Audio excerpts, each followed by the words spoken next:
In game one, post-holiday break, the Florida Panthers come out with a regulation win in Tampa, and it seems as if the Panthers are more comfortable playing in their state rivals' barn. You're Locked On Panthers, your daily podcast on the Florida Panthers. Part of the Locked On Podcast Network, your team every day.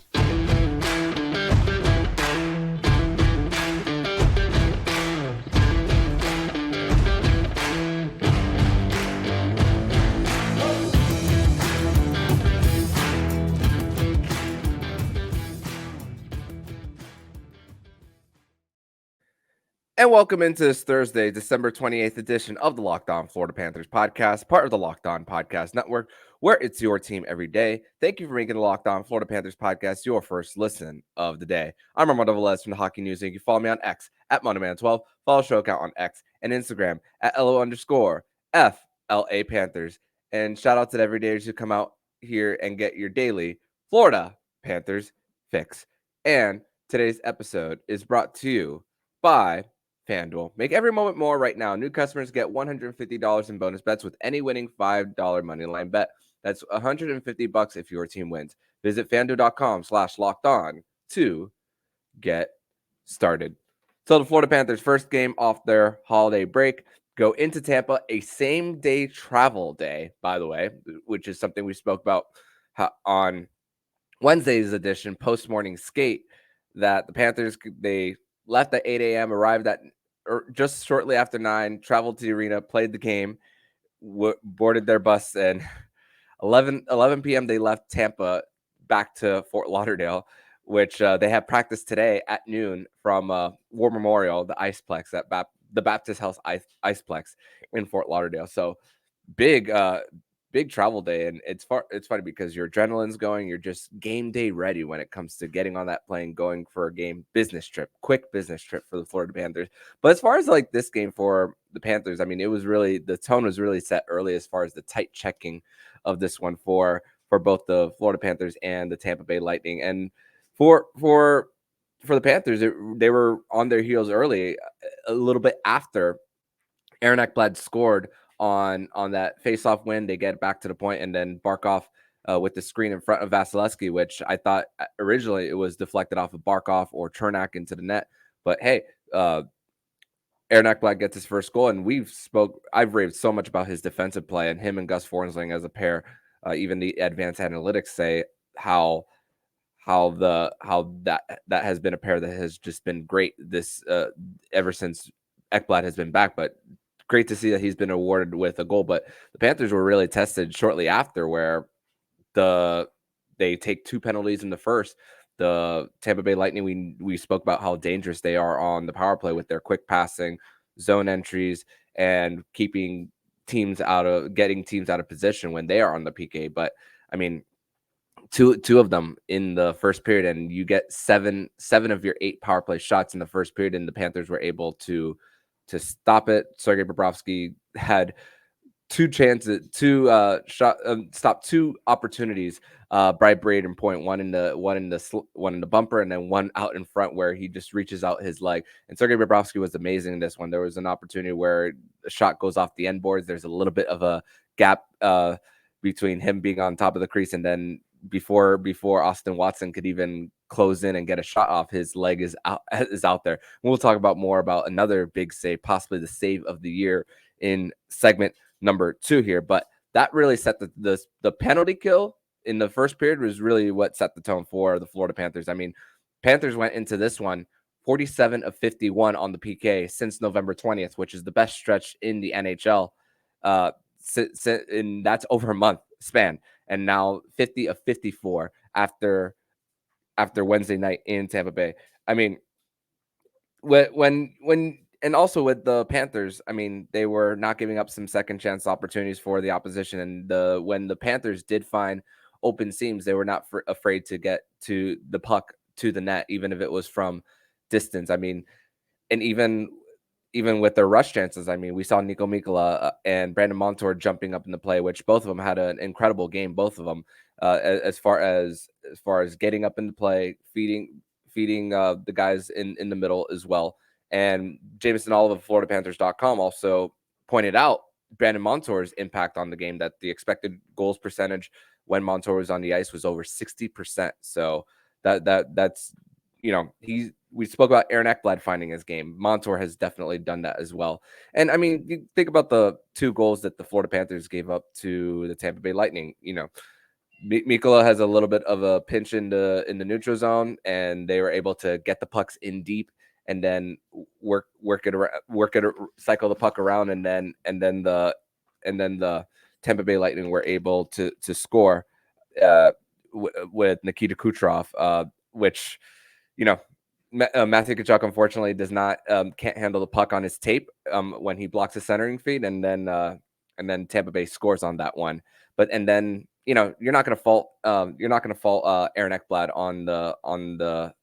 on the second one, where he kicks the puck, he blocks a rush chance by Asamont, and then the puck goes right back to him, and then he beats Sergei Bobrovsky. Sergei Bobrovsky already committed down and up, and then unfortunately the puck just lands in Asamont's stick, and then he beats Bobrovsky there. But even before that, the Panthers, they getting up on the we spoke about getting up on the rush. We spoke about protecting the neutral zone and speed, and Barkov, Reinhart, and Rodrigues' speed really showed.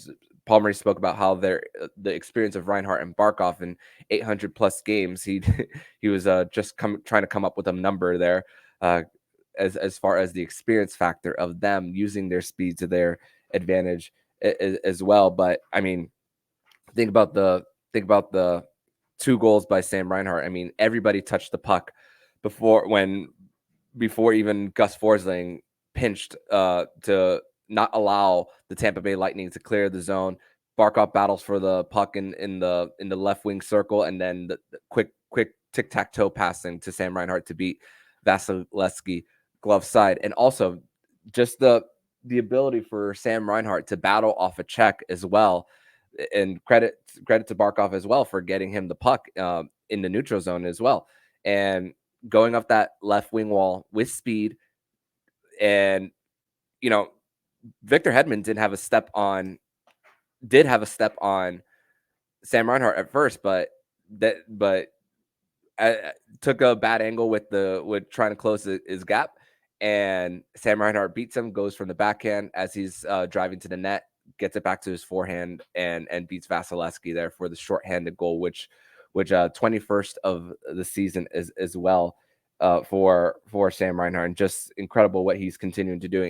And I believe I saw a screenshot on X of his projection on goals, and he's on pace for 47 goals on the season. Just incredible. And the Panthers getting off to leads, that's really continuing to be the key of going into third periods, because going into after 40 minutes, the Panthers are 13-0-1, while the Lightning, they're 2-11-2 going into third periods when they trail. And we spoke about the push that the Tampa Bay Lightning were continue to have. I mean, they usually this season they get off to better starts. I mean, in third periods they're -5, but +2 at home in the third period, and 29 seconds in, you're on your toes. And that's the thing. The Panthers, when this is good for them. The fact that they can be on their toes, where they learn how to close out games as well, instead of these blowouts, instead of, okay, let's lower the ice time on the top line guys and get more of these guys, these bottom 6 guys to play, and the bottom pair as well. But this is, like we spoke about, adversity is good for this team as well, as far as that. And even tested towards the end, where the Panthers get a power play at the end, when after the Tampa Bay Lightning pull in the extra attacker for 6-on-5, Barkov gets tripped up, and then in the final power play, they're just keeping the puck away, not even making an attempt to shoot at the net. And you're reading what the game is giving you. That's really what we spoke about that on yesterday's show, and that's really what happened towards the end for the Florida Panthers, as they were able to didn't allow the Tampa Bay Lightning even a chance for a comeback here. But in segment number 2, we're going to discuss our 3 stars of the game and also when was the part when we thought this game was won, and to discuss what could be the save of the year. We're going to discuss that and more here on today's edition of the Locked On Florida Panthers podcast.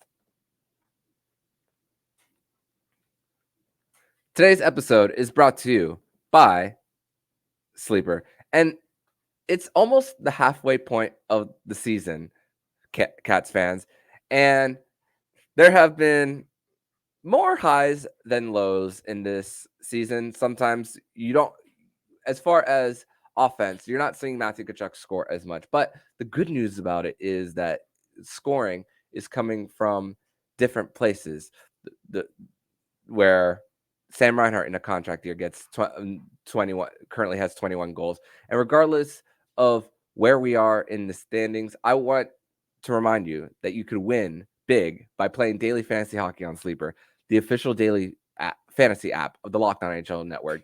Sleeper is our number one choice for daily fantasy sports, especially daily fantasy hockey, because with Sleeper, you can win 100 times your cash in daily fantasy contests.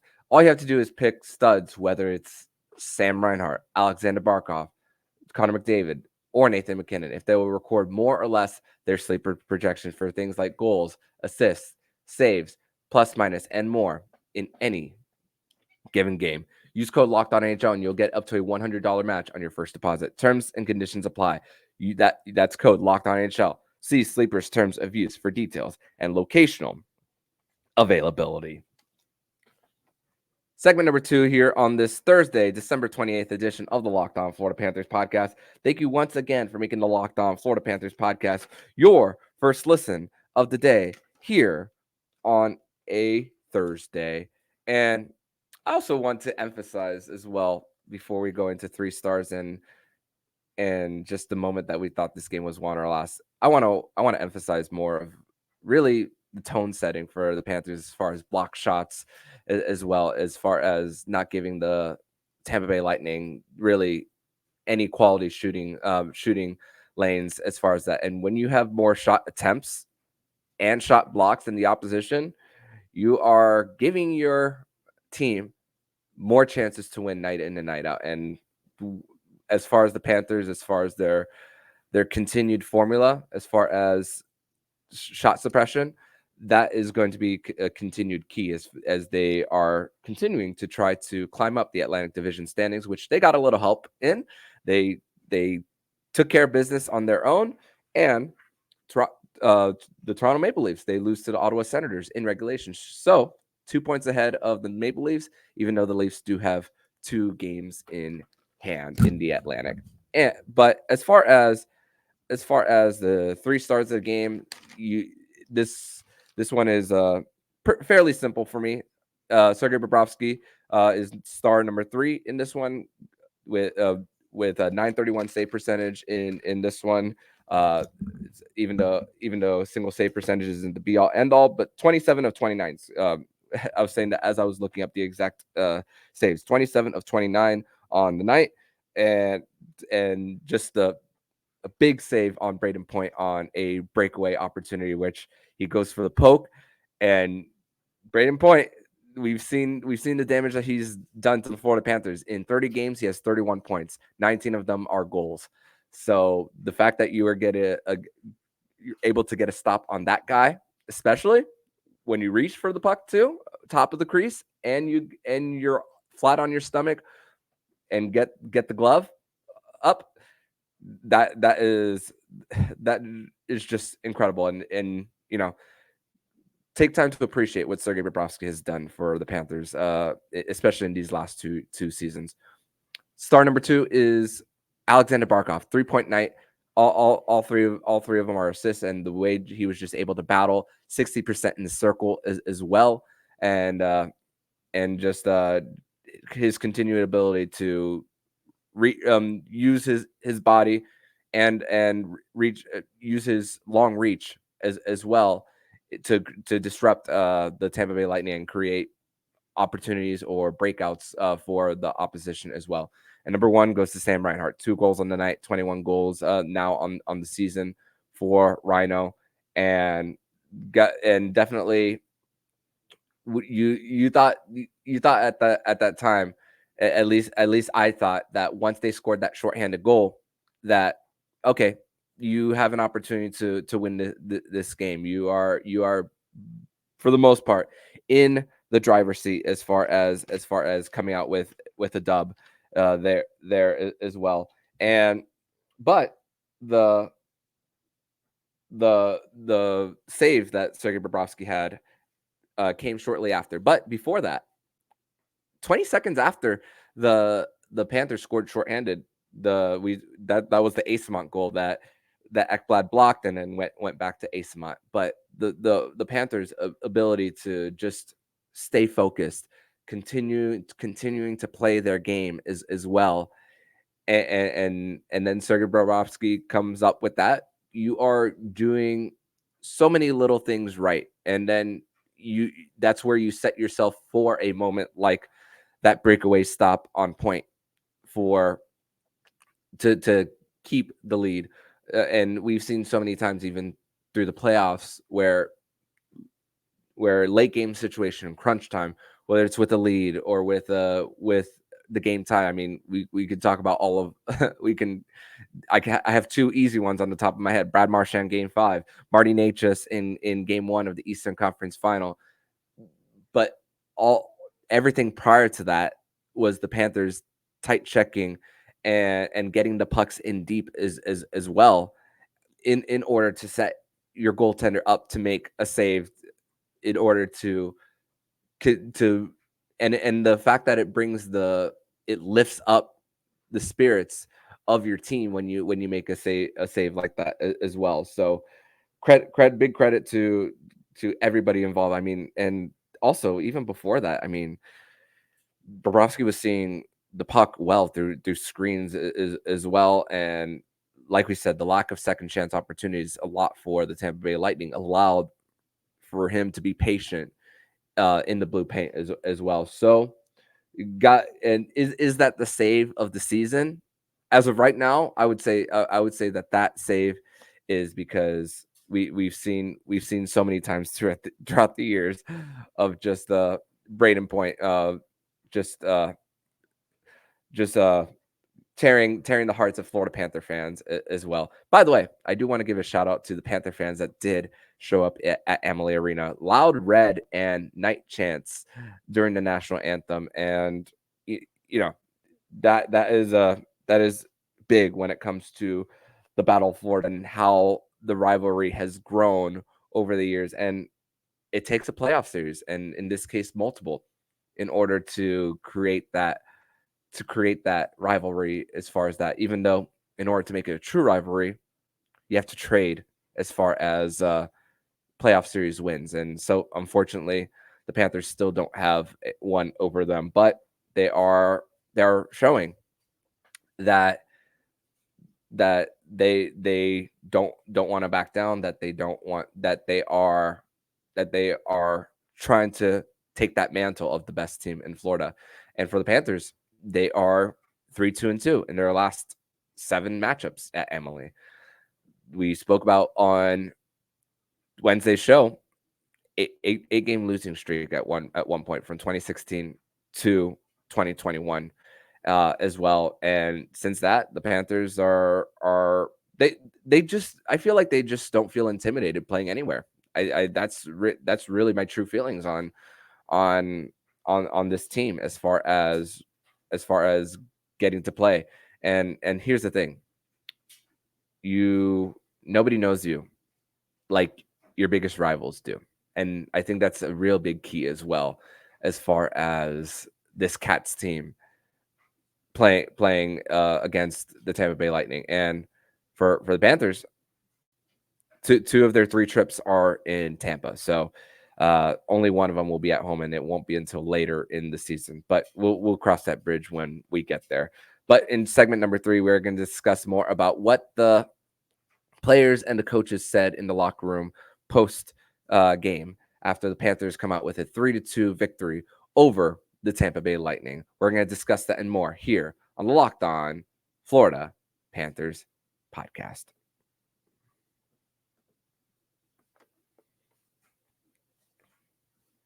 Today's episode is brought to you by FanDuel Sportsbook. Right now, new customers get $150 in bonus bets with any winning $5 money line bet. That's $150 if your team wins. If you've been thinking about joining FanDuel, there's no better time to get in on the action. The app is super easy to use. There's a wide range of betting options, including spreads, player props, over-unders, and more.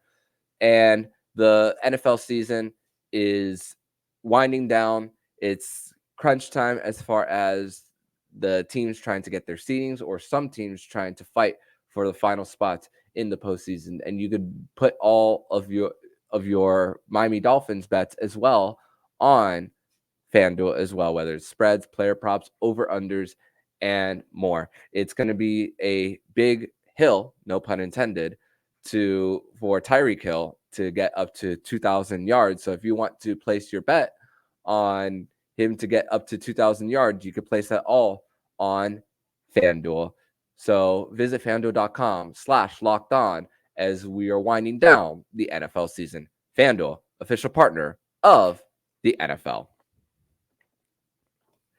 Segment number 3 here on this Thursday, December 28th edition of the Locked On Florida Panthers podcast. Thank you once again for making the Locked On Florida Panthers podcast your first listen of the day. A little bit of a World Junior update is that, unfortunately, Latvia and Sandis Vilmanis did not come out with a victory against Team Canada yesterday at the IIHF World Juniors. And as we're not even 15 minutes into the USA Switzerland game, and right now USA has a 2-0 lead over Switzerland with Will Smith, San Jose Sharks prospect, scoring for the United States, and Jimmy Snuggerud also made it 2-0 for USA. So as you can tell, if you're on the YouTube, I'm wearing my USA hockey hat, and great news as far as that 2-0 right now currently for the United States as well. No games for Sandis Vilmanis nor Marek Alsher today, but they will be back in action tomorrow, when Latvia faces Finland at 8:30 a.m. and Czechia faces the United States at 11 a.m. All games on NHL Network, and Canada on TSN. So Panthers, they come out of this obviously with a 3-2 regulation win over the Tampa Bay Lightning. We spoke about 3-2-2 for this Panthers team as far as their last 7, but let's discuss more about what the players said in the locker room about keeping to their identity, what has made them successful.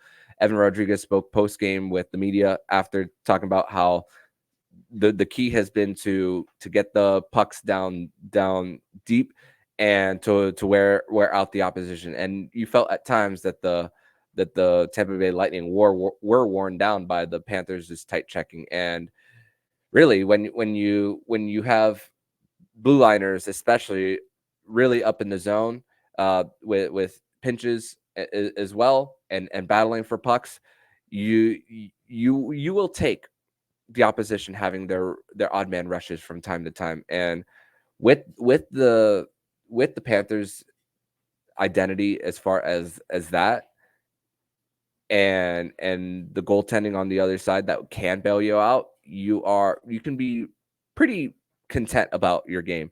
And Evan Rodrigues spoke about how Sergei Bobrovsky was on top of his game as well. And Sergei Bobrovsky also spoke as well, talking about how there's so much respect between the two opponents. I mean, the teams having high IQ hockey, quick passing, and you have to be able to read your opposition. And yeah, we spoke at the end of segment 2 about how nobody knows you like your rivals. And even myself, I obviously I'm not on the ice like these players are, but when you watch so many Panthers Lightning games, you know a little bit more about the opposition and what they do. I mean, I know more about what the Tampa Bay Lightning do versus what the Vancouver Canucks do or the Seattle Kraken, obviously.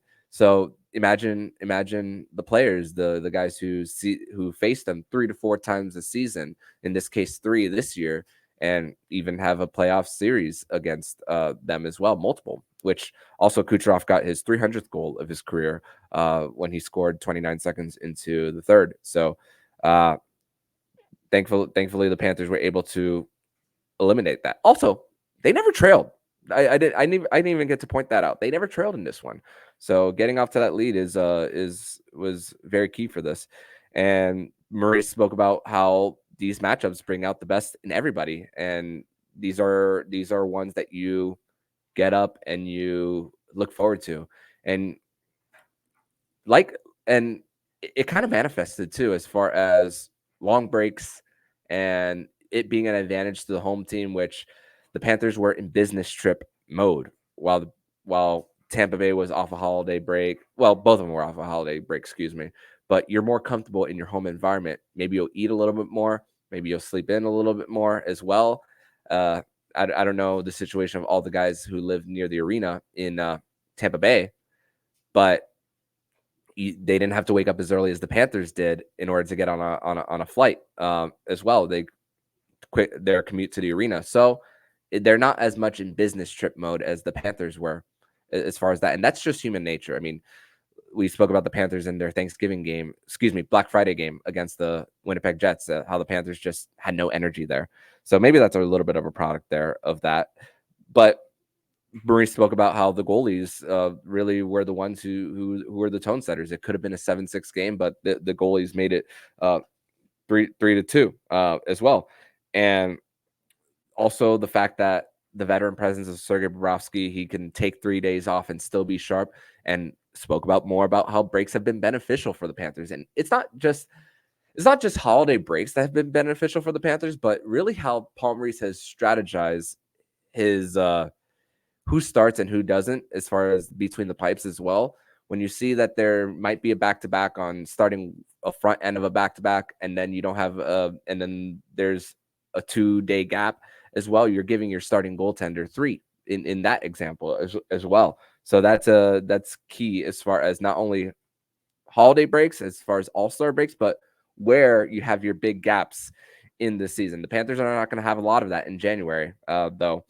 So it's going to be interesting to see how Paul Maurice goes about it. And the New York Rangers, I believe, will be having a back-to-back when they visit Florida and Tampa. So also something to look forward to, as far as who could be starting between the pipes, whether it's Igor Shesterkin or Jonathan Quick as well. So with going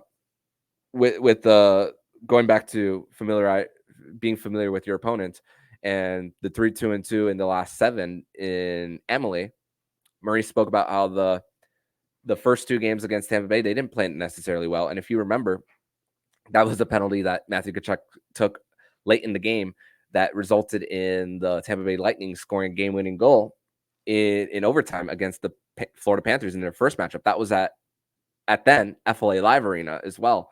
But the Panthers still had a chance to win, even though Paul Maurice said that they weren't playing necessarily well against the Tampa Bay Lightning as well. And also the defensive game for guys like Matthew Tkachuk as well. Spoke about how the game against the Vegas Golden Knights was probably one of his best of the season. And it was still a little bit of a struggle for Matthew Tkachuk getting his scoring opportunities. As far as the shots for percentage, the second line was the only line on Wednesday night who did not have a shots for percentage of 60 plus. So, and that's a great thing. The third line for the Panthers, the Eetu Luostarinen, the Nick Cousins, they were highly active as well in this one, as far as, and you see there's no we don't see Anton Lundell after his illness and missing a little bit of time. We don't see Anton Lundell without any energy as far as that when he's returned on the ice. So Anton Lundell looks healthy to me, at least from the eye test. And I have a bold prediction. I think in the month of January, Matthew Tkachuk is going to equal his goal amount that he has through the first 3 months of the season. I just have a good feeling that he is going to get that going. And I think we spoke about the big stretch for the Panthers as far as road heavy early on, and then it's going to be home heavy later on.